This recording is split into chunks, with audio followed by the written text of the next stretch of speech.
morning from Kyoto, everybody. We are currently at Kyoto Station in Hoshino Coffee and we are having breakfast. So today is very exciting for me because I really wanted to do something on this trip that I have never done before, which is visit Hiroshima. I have wanted to visit Hiroshima for such a long time, so John and I have decided let's take the 2 Shinkansens and visit Hiroshima. I cannot wait to see it. I cannot wait to explore the surrounding area, so I'm really looking forward to it. But yeah, we are in Hoshino Coffee. I'm having their Hoshino blend coffee. It is my favorite. I love this almost as much as I love the Kona blend from Eggs and Things. And we are also having some pancakes for breakfast, which are 10 out of 10. We are currently looking to pick up some matcha.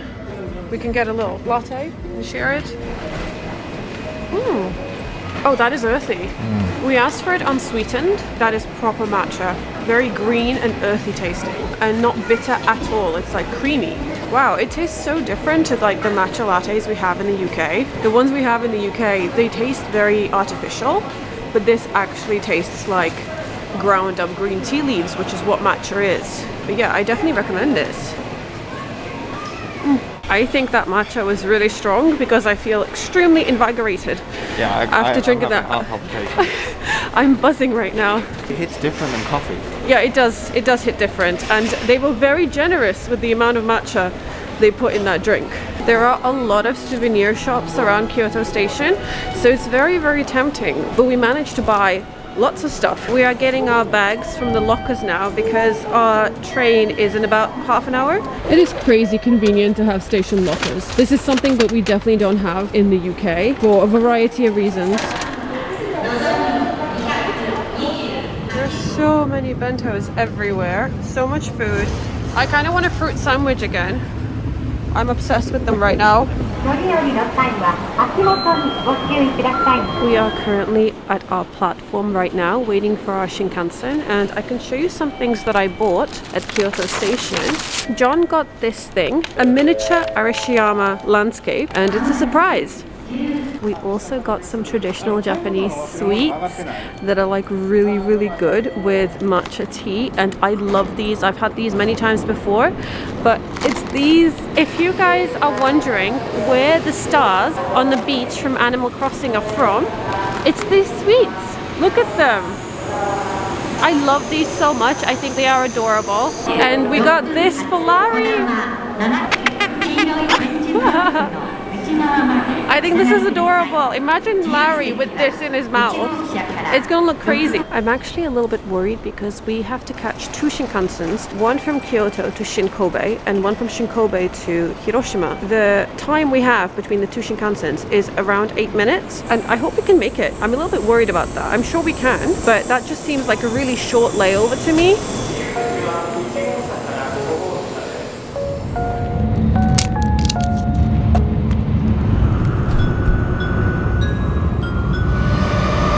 Okay, we've made it to Shinkobe and my worries were for nothing because we are leaving from the same platform to which we arrived. So we are waiting for the Sakura 561 to take us to Hiroshima. It looks different, right?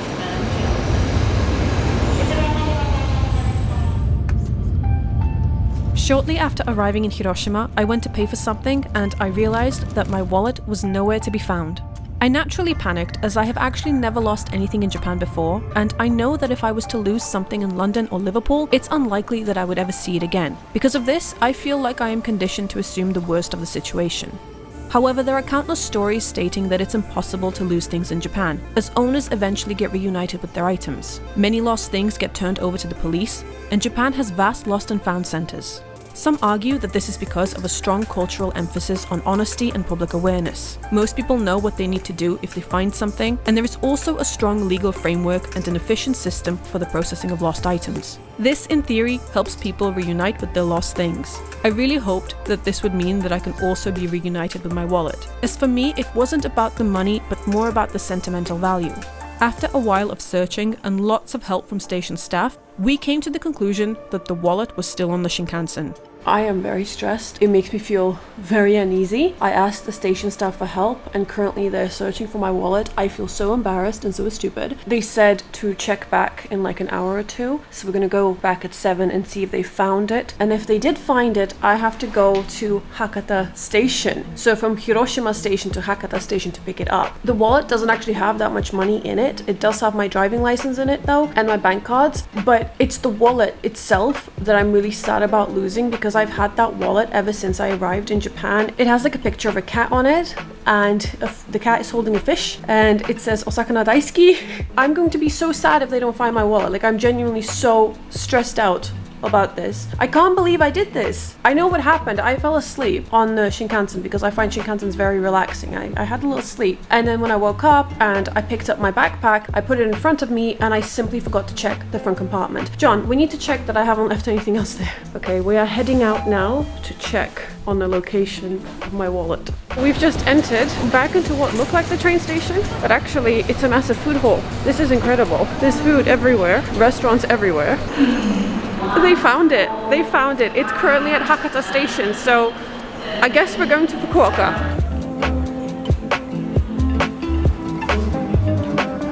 John and I decided to try some natto with yam. I do like Japanese yam, and I also like natto, but I don't know how I'm going to feel about this combination. The textures can be quite overwhelming, and this natto was really strong. But yeah, I'd have it again. Not my favorite sushi, but it's not unpleasant.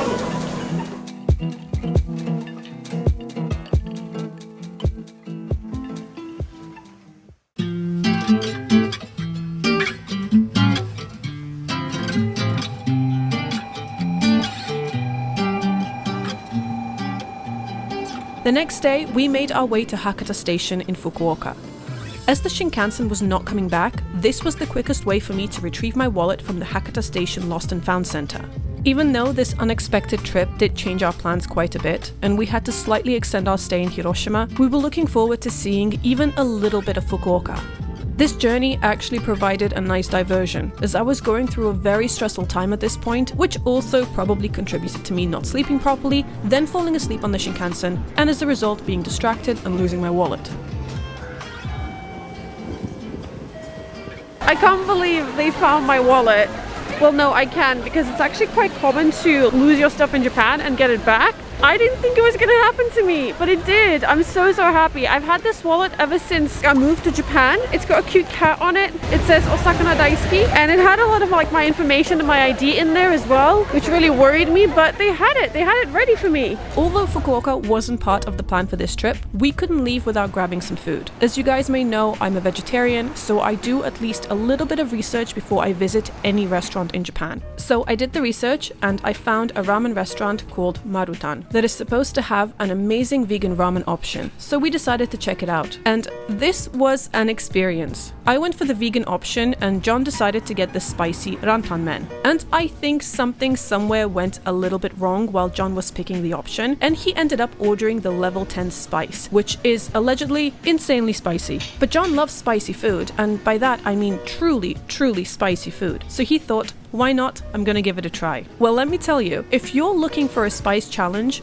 you have got to come to this place and get the level 10 spicy rantanmen noodles. It looked spicy, the broth was thick with the chilies, and he literally turned red. I just want to show how spicy that broth looks.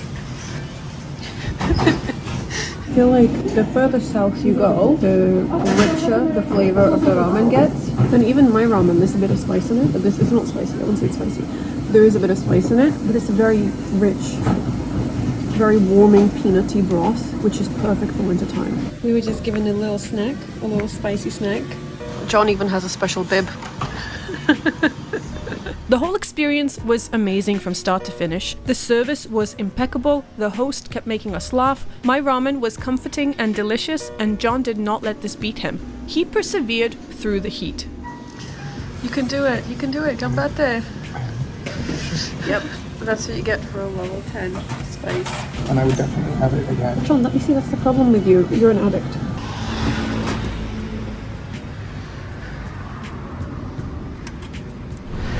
I feel high. You feel high from the spice? That's good, I guess.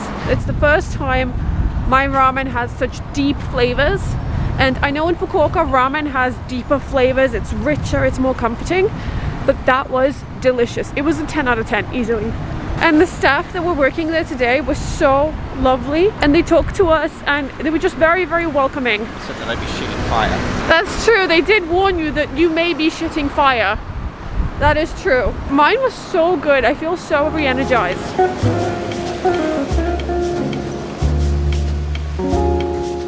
It seems like strawberries are a thing right now, because everywhere I look it's like strawberry season, strawberry affair. This shopping place is huge.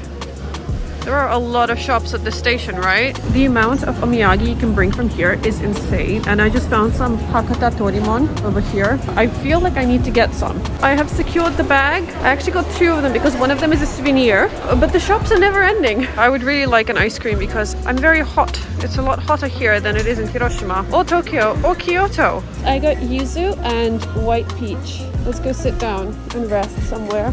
My hair was straight this morning, but because of the humidity here, it looks a bit crazy. I am going to try I think this is white peach first. No, that's yuzu. John, that smells so good. Do you want to smell it? Good? It's like an explosion of flavors in my mouth. Really? That is incredible. Everybody, go to Alvo, the classic gelato place near Hakata Station, and try this gelato. I'm gonna try the white peach now. The yuzu was a sorbet. It tastes like summertime. I am in shock. Ice cream is ruined for me now. Can we go outside to cool off for a second just because of how hot it is? I'm so surprised at how hot and humid Fukuoka is. This is my first time in Fukuoka. This is not my first time in Kyushu. It's teeming down, yeah, it's rainy and it's hot. This trip was a wonderful diversion to our itinerary, and it definitely made me want to explore more of Fukuoka. For now, we are heading back to Hiroshima to continue with our journey. I am amazed at the amount of help I had received from the station staff, and I am eternally grateful to them for finding my wallet. This is definitely one of the things I love about Japan. So that's it for today's video. Thank you so much for watching. Please don't forget to subscribe to see more of our Japan journey, and I will talk to you next time.